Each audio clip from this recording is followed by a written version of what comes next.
안녕하세요. 제임스 컨설팅 박정근입니다. 2022년 새해 들어서 첫 번째 영상인데요.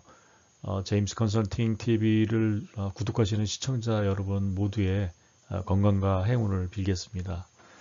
작년 말에 국회 논의 과정을 거쳐서 본회의를 통과하고 또 2022년 새해부터 적용되는 개정세법 중에서 가장 관심이 많으신 분야가 아무래도 상속 및 증여세 관련된 부분이 아닐까 싶습니다. 그래서 관련된 상증세법 내용 중에서 몇 가지 내용을 좀 정리했습니다.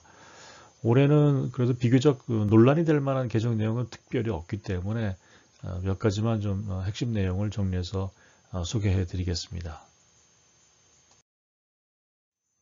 네, 첫 번째 내용으로는 가업상속 적용기업의 확대입니다. 상증세법 제18조 2항에 기초공제라는 내용이 있는데 그 내용 중에서 가업상속을 적용받는 기업의 중에서 특히 이제 중견기업의 경우에 매출액이 3천억 미만이었다면 이제 4천억 미만으로 1,000억이 정도 늘어났다. 그래서 적용받는 기업이 매출액이 좀 높더라도 적용을 받을 수 있도록 그렇게 확대를 해준 겁니다.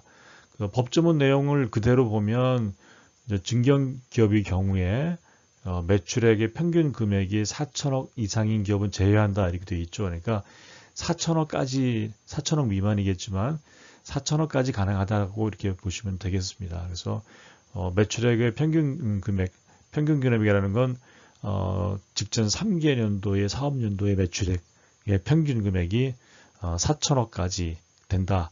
4천억 이상은 제외하기 때문에 4천억 미만까지는 가능하다 이렇게 볼 수 있고요. 여기 지금 가업상속이 이제 되는데 요 기초적인 여기 항목이 기초공제지 않습니까? 그래서 여기 기초공제 금액이 나와 있는데 기초공제 금액이 가업상속일 경우에 10년 여기 10년 이상은 무조건 돼야 되는 거죠. 10년이 안 되면 이제 적용 대상 자체가 안 되기 때문에 10년 이상의 중에서 20년까지는 200억입니다. 그 다음에 만약에 30년 미만이다, 20년 이상 30년 미만이다 그러면 300억까지 가업상속 적용을 받을 수 있고요. 공제입니다. 30년 이상이다 그러면 최대 500억까지 가업상속 공제를 받으실 수가 있습니다. 그래서 이게 요 이전에 만약에 가업상속 공제 이전이라도 뭐 가업 승계를 위한 주식증여 특례를 미리 받고 그 다음에 만약에 이제 상속이 개시됐을 때 요건이 되면 가업상속 공제로 전환해서 받으실 수가 있습니다. 그러니까 꼭 가업상속을 받으면 되지 뭐 이렇게 하지 마시고 가업 승계를 위한 주식증여 특례부터 받고 그 다음에 나중에 이제 혹시 돌아가시는 경우에 상속이 개시되는 경우에는 가업상속으로 이어서 적용을 받을 수 있다 이렇게 보시고요. 요 금액도 참조해서 보시고 일단 중견기업의 매출액이 4천억까지 4천억 미만이면 3,990억인데 4천억이라고 동상 말씀드리겠습니다. 4천억까지는 적용을 받을 수 있다. 이렇게 이게 이제 2022년 새해부터 적용되는 세법 중에 하나입니다. 네, 두 번째는 이제 영농상속공제 확대입니다. 같은 상증세법 제18조 2항의 기초공제 부분 중에서 2021년까지는 이렇게 영농상속일 경우, 영농이라는 것은 축산, 그 다음에 영어, 그 다음에 영림을 다 포함하는 거고요. 이렇게 영농상속 재산가액이 만약에 20억을 초과하는 경우에는 20억까지 공제를 받으실 수 있습니다. 최대 20억까지죠.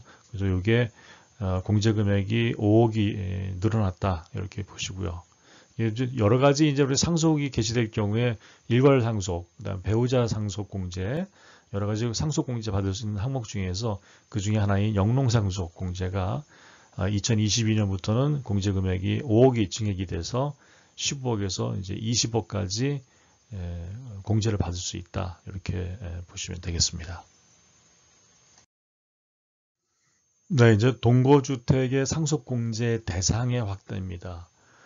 동거주택인 경우에 상속공제를 받을 수 있는데요. 그 받을 수 있는 대상이 예전에는 예를 들어서 뭐 상속인 그러면 직계 비속인 경우에만 한정을 했습니다. 그러니까 자식이겠죠, 자녀가 같이 산 경우에 그런 경우에는 이제 상속공제를 최대 6억까지 받을 수 있었는데 이제는 직계비속뿐만 아니라 직계비속의 배우자, 예를 들어서 며느리나 사위까지도, 그러니까 직계비속과 포함해서 직계비속뿐만 아니라 직계비속의 배우자, 즉 사위나 며느리도 만약에 같이 살았다. 얼마나 10년 이상 10년 이상 만약에 예를 들어 어른들하고 같이 살았는데 만약에 어른들이 돌아가셔서 주택을 만약에 상속을 받게 된다. 그러면 이제 동거주택이라고 볼 수 있고요. 이 동거주택의 조건이 예전에는 친자식만 가능했다면 이제는 그게 아니고 혹시 자녀가 아니라도 만약에 직계비속 자녀의 배우자 결국 이제 뭐 며느리나 사위가 되겠죠. 며느리나 사위도 만약에 피의 상속인 돌아가신 분하고 같이 살았다. 그렇다면 그런 경우에도 최대 6억까지 공제를 받을 수 있다. 그런 얘기입니다. 그래서 과거에는 상속인만 직계비속만 한정했다면 이제는 직계비속의 배우자까지도 확대를 해서 상속공제를 받을 수 있도록 그 대상을 확대 중입니다. 이것이 2022년 1월부터 적용이 되고 있습니다. 네, 다음은 이제 상속세의 어떤 연부 연납 기간 확대입니다. 상증세법 제71조 2항 1호 여기 이제 연부 연납에 대한 내용들이 나오는데 이 내용이죠. 일반 상속인 경우에 뭐 가업상속 앞서 말씀드렸던 가업상속공제인 경우에는 연부 연납이 최대 20년까지입니다.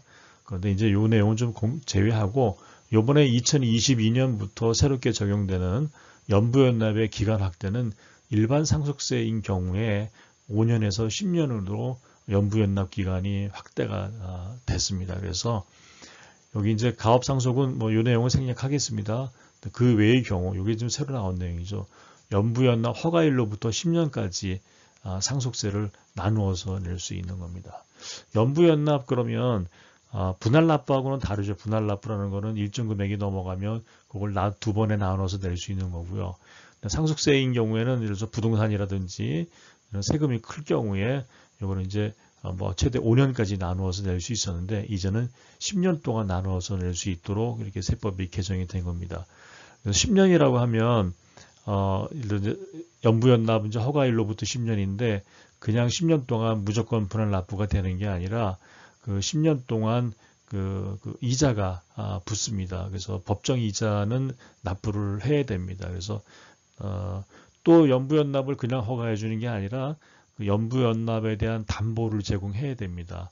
그래서 담보 제공해 주고 또 이자도 내면서 이렇게 그 연부연납을 최대 10년까지 나누어서 낼 수 있습니다. 그래서 가업승계를 받아서 뭐 주식이라든지 내지는 큰 부동산을 받았다든지 이런 경우에는 사실 그거를 절반 이상 50% 정도 세금이 나올 수 있는데 다 팔아서 낼 수밖에 없잖아요. 근데 그렇게 하면 가업승계도 안 되고 또 부동산을 이제 급매를 해야 되는 상황이 생길 수 있는데 그런 것들을 좀 방지하기 위해서 가능하면 가업승계를 해서 가업상속 받더라도 가업이 좀 연속적으로 이어질 수 있도록 이렇게 연부연납 기간을 확대를 해드린 겁니다. 네, 2022년도는 대표님의 세무상식 및 절세 전략을 위해서 더욱 알차고 유익한 내용으로 찾아뵙겠습니다. 유튜브에서 제임스 컨설팅 검색하시면 더욱 알차고 다양한 내용의 컨텐츠를 만나보실 수 있습니다. 감사합니다.